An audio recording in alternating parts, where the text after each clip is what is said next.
You ask Tiger to solve. This deals with linear equations with one unknown. The final result is x equals 2. Let's solve it step by step. Group all x terms on the left side of the equation. Subtract 9x from both sides. Simplify the arithmetic. Group like terms. Simplify the arithmetic. Isolate the x. Divide both sides by -5. Cancel out the negatives.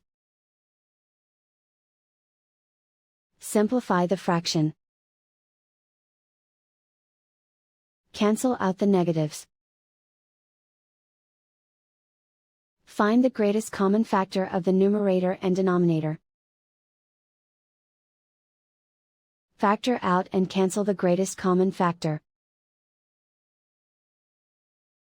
And so the final result is x equals 2.